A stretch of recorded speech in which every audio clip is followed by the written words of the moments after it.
Regular improvement is always required. चाहे वो improvement करना हो आपकी खुद की ट्रेडिंग स्ट्रैटेजीज में। जी हाँ दोस्तों, आपको अपनी ट्रेडिंग स्ट्रैटेजीज भी एवरी ईयर अपडेट और इंप्रूव करना जरूरी हो जाता है।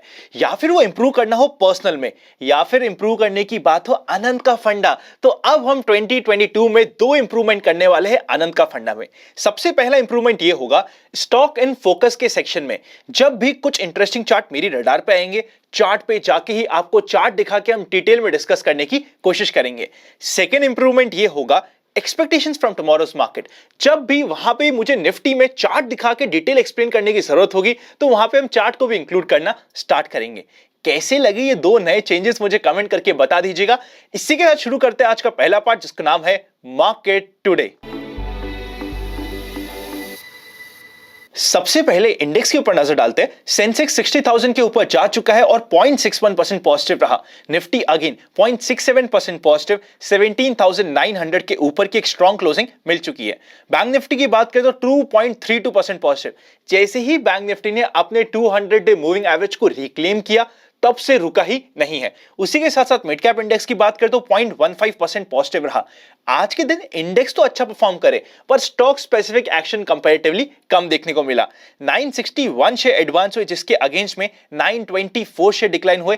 एक पुअर एडवांस लाइन रेशियो बना रहा। ड्यूरिंग द डे बीच में एडवांस लाइन रेशियो काफी अच्छा भी था। एक समय ऐसा भी था जहां पे मोर देन 1100 स्टॉक्स एडवांस हो रहे थे, पर वो जैसे मार्केट क्लोजिंग की तरफ जाता गया, एडवांस लाइन रेशियो भी पुअर होता गया।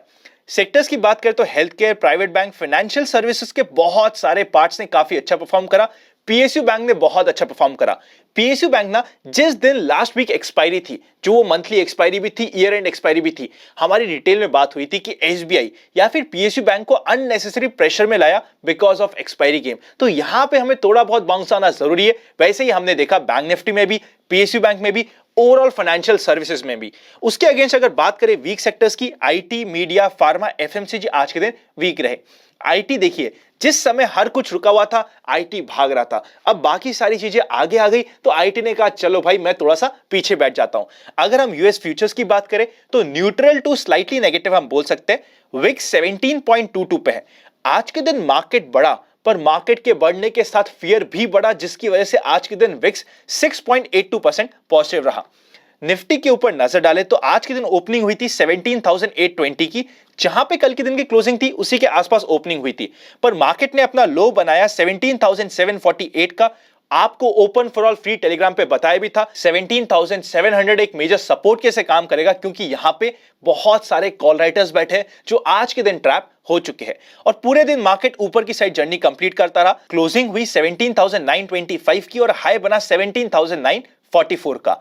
आज के दिन का अच्छा दिन था निफ्टी के लिए, इंडेक्स के लिए, पर अगर ओवरऑल मार्केट की बात करें थोड़ा बहुत शांत वाला दिन आज के दिन बना रहा। अगर हम कुछ इंपॉर्टेंट अपडेट्स की बात करें तो सबसे पहले हांगकांग में वर्ल्ड की जितनी भी फ्लाइट्स आती है उनके ऊपर काफी सारे रिस्ट्रिक्शंस और बैन लगाने स्टार्ट कर दिए हैं। साथ ही साथ एचएससीएल ने पार्टनर किया है एप्रिकॉम के साथ अपने नेटवर्क ऑफरिंग के लिए। और जो हमारे डिटेल एनालिसिस वीडियो में बात हुई थी कि फ्लैट बेस के पैटर्न का ब्रेकआउट हो सकता है, वो आज के दिन हमें एचएफसीएल में मिल चुका है। ब्रेकआउट देते ही स्टॉक ने 7 to 8% का इमीडिएटली आपको मोमेंटम भी दे दिया है। इसीलिए जो डिटेल स्टॉक की सीरीज है उसे डिटेल में देखना जरूरी है। 4 वीडियोस ऑलरेडी आ चुके हैं। चलते हैं नेक्स्ट सेक्शन पे, जिसका नाम है एफआईआईज एंड डीआईआईज एक्शन। 4 जनवरी को एफआईआईज ने बाय किया था 1200 करोड़ के ऊपर का और डीआईआईज ने बाय करा था 500 करोड़ के आसपास का। आज का एफआईआईज और डीआईआईज का डेटा अभी तक अपलोड नहीं हुआ है, पर आज भी जिस तरीके की मार्केट में रैली थी, दोनों ही परचेज करके गए होंगे। चलते हैं नेक्स्ट सेक्शन पे, जिसका नाम है व्यूअर्स क्वेरी। सबसे पहली क्वेरी ये आ रही है कि सपोज करते हैं मेरे ब्रोकर की किसी गलती की वजह से मुझे लॉस हो गया, चाहे वो फिजिकल ब्रोकर हो, ट्रेडिशनल ब्रोकर हो या फिर कोई डिजिटल ब्रोकर हो, क्या मुझे उसका पैसा ब्रोकर की तरफ से मिल जाएगा? अभी तक ऐसा इंडिया में कोई भी रूल नहीं है। वैसे देखा जाए ना, इससे हमें with a pinch of salt लेना पड़ेगा कि ये तो हमारे लिए इंपैक्ट कॉस्ट होने वाली है। इसका अभी तक हमारे पास कोई भी सॉल्यूशन नहीं है। क्या सॉल्यूशन होना चाहिए? बिल्कुल होना चाहिए, पर अभी तक ऐसा कोई भी रूल हमारे पास नहीं है। नेक्स्ट इंपॉर्टेंट क्वेरी ये आ रही है कि मेटल स्टॉक कब परफॉर्म करेंगे। देखिए, मेटल ना एक साइक्लिकल सेक्टर है। साइक्लिकल सेक्टर के चलने का एक समय होता है और रुकने का भी एक समय होता है। आप ये समझे कि पूरे साल वो एक जैसे परफॉर्म करते रहेंगे, नहीं होगा। यूजुअली इनकी साइकिल आती है Q3 के आसपास से, उस समय हमारे रडार पे हो सकते हैं। इस क्वार्टरली रिजल्ट्स पे भी फोकस में रह सकते हैं, पर अगर एक नया ब्रेकआउट जब तक नहीं देंगे तब तक हमें थोड़ा सा वेट एंड वॉच वहां पे करना पड़ेगा। फाइनली एक बहुत इंपॉर्टेंट क्वेश्चन है, सपोज करते कोई भी नॉमिनी नहीं है एक ऐसे पर्सन का जिसकी डेथ हो चुकी है, तो अब आगे क्या होगा। देखिए, नॉमिनी वैसे भी लीगल ओनर नहीं होता, वो बस एक कस्टोडियन होता है। आपका पैसा पूरा का पूरा जाता है लीगल हायर के पास, तो जो भी आपके रूल्स के अकॉर्डिंग लीगल हायर होने वाला है उनके पास पैसा चले जाएगा। गवर्नमेंट की प्रोसीडिंग्स बढ़ जाएगी, कोर्ट की प्रोसीडिंग्स बढ़ जाएगी, अगर आपके पास विल लिखी हुई नहीं है। अगर विल लिखी हुई है तब तो कहीं भी कोई टेंशन की बात नहीं होती है। चलते हैं नेक्स्ट सेक्शन पे जिसका नाम है स्टॉक्स इन फोकस। आज के स्टॉक इन फोकस के सेक्शन में हम दो स्टॉक को कवर करेंगे। एक ने आज ही पहली बार अपना ब्रेकआउट दिया है, दूसरा अपने ब्रेकआउट के बहुत पास है। पहले स्टॉक का नाम होने वाला है एस्ट्रल, आप इधर चेकआउट कर सकते हैं। सेकंड स्टॉक का नाम होने वाला है, आप टिकटेब ऐप पे चेकआउट कर सकते हैं, कजारिया सेरेमिक। अब डिटेल में दोनों के चार्ट को स्टडी करना शुरू करते हैं। सबसे पहले एस्ट्रल का चार्ट आप सभी के सामने प्रेजेंटेड है। 2420 का इसका ब्रेकआउट लेवल था। आज के दिन इसने ब्रेकआउट दिया, पर ऊपर से इसमें रिजेक्शन आया और नीचे की साइड क्लोज हो गया। कल के दिन अगर ये वापस से 2420 के लेवल को सस्टेन करता है, 30 के लेवल को सस्टेन करता है, ऊपर की जर्नी स्टार्ट करता है, तो इंटरेस्टिंग हो जाएगा।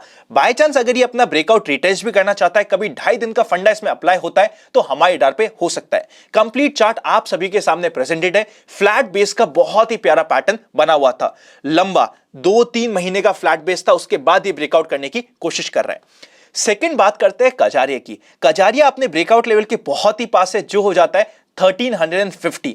क्या ये ब्रेकआउट दे पाता है या फिर ब्रेकआउट के लेवल से रिजेक्शन लेके एक बार नीचे की जर्नी पूरी करके फिर ब्रेकआउट देता है, देखना इंपॉर्टेंट होने वाला है। अभी बात करी जाए तो पिछले 2 दिन में ये थोड़ा सा शांत था। जब ये स्टॉक शांत था, नीचे अगर आप वॉल्यूम्स की कैंडल चेकआउट करेंगे तो वॉल्यूम्स भी कम थे, तो हो सकता है कभी भी ये 1350 के लेवल को क्रॉस करे तो एक अच्छे वॉल्यूम के साथ क्रॉस करे, हमारे डार पे हो सकता है। देखिए, एंटीसिपेशन ऑफ ब्रेकआउट पे बाय मत कीजिएगा, एक बार कंफर्मेशन आने दीजिए, उस समय हमें सक्सेस का रेशियो बढ़ जाएगा। तो एक था स्टॉक जिसमें आज ही ब्रेकआउट हुआ है, हमारे डर पे होना चाहिए। दूसरा था स्टॉक जो अपने ब्रेकआउट के बहुत ही पास में है। चलते हैं नेक्स्ट सेक्शन पे जिसका नाम है general market trend. General market trend अभी भी अप ट्रेंड में है। देखिए, जिस समय मार्केट ना 16,700 800 के आसपास था, उस समय मैंने आप सभी को बताने की एक चीज कोशिश करी थी कि धीरे धीरे आप अपनी क्वांटिटीज को बढ़ा सकते हैं। 2 दिन मार्केट एडिशनल टूटा था, मुझे इतने सारे कमेंट्स आए कि अनंत आपने तो फंसा दिया। अरे एक चीज समझिए, क्वांटिटीज बढ़ा सकते हैं, इसका मतलब ये नहीं कि मैं ओवर ट्रेडिंग की बात कर रहा हूं, पर बिकॉज मार्केट अपने 200 डे मूविंग एवरेज के आसपास था, हमारा रिस्क टू रिवॉर्ड रेशियो वहां पे अच्छा था। 2 दिन वहां पे आपको एडिशनल पेन सहना पड़ा, पर आप देखिए ना, एक बार आप बुरे समय को सह लेते तो उसके बाद जब अच्छा समय स्टार्ट होता है, क्या बेहतरीन रैली आपको मिल चुकी है। अब चलते हैं नेक्स्ट सेक्शन पे जिसका नाम है एक्सपेक्टेशंस फ्रॉम टुमारोज मार्केट। सबसे पहले कॉल का high show point 18,000, second high show point 17,500 and third high show point 18,500 पे रेजिस्टेंस मिलेगा 18,000 पे। सपोर्ट की बात करें तो पुट का high show point 17,000, second high show point 17,500 and third high show point 16,500 पे। इमीडिएट सपोर्ट है हमें रफली हम कह सकते हैं 17,600 के आसपास। अब आप सबसे पहले ना निफ्टी का चार्ट भी चेकआउट कर लीजिए। देखिए, 18,000 से लेके 18,200 वैसे मार्केट ने अपने 50 डे मूविंग एवरेज को रिक्लेम कर लिया है, पर जस्ट बिकॉज यहां पे पुट कॉल रेशियो 1.55 के ऊपर मेंटेन्ड है, आपको यह बताना जरूरी है कि ये वही रेंज है जहां पे मार्केट ने पिछली बार ब्रेकआउट दिया था। ब्रेकआउट देने के बाद वहां पे बार बार कंजेशन आ रहा था, सेलिंग जोन आ रहा था, अपने सेलिंग जोन के पास है। कल तो है क्योंकि वीकली एक्सपायरी, तो हो सकता है कल के दिन ये ड्रामा कंटिन्यू रह जाए, पर जिस समय पुट कॉल रेशियो 1.60 के ऊपर जा चुका है, मार्केट अपने कंजेशन जोन के पास है, थोड़ा सा सोच समझ के काम करेंगे तो हमारे लिए चीजें बैकफायर नहीं होगी। वरना देखिए, मार्केट ने आपको पिछले 10 दिनों में बिल्कुल हैप्पी न्यू ईयर विश किया है बहुत ही अच्छी तरीके से। आप चाहते हैं कि पूरा साल हैप्पी रहे, तो थोड़ा बहुत हमें मार्केट की रिस्पेक्ट करना भी जरूरी हो जाता है।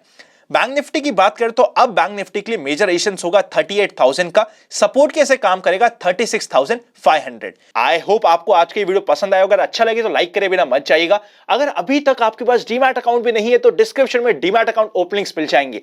सीक्रेट ऑफ मनी मेकिंग का नया बैच लॉन्च हो चुका है, नई तरीके से डिस्कशन होगा। पुराने बैच को हमने बहुत ज्यादा अपडेट कर दिया है, स्ट्रैटेजीज को अपडेट कर दिया है। आप चाहे तो डिस्क्रिप्शन में आपको लिंक मिल जाएगा। Happy learning and I will see you very soon.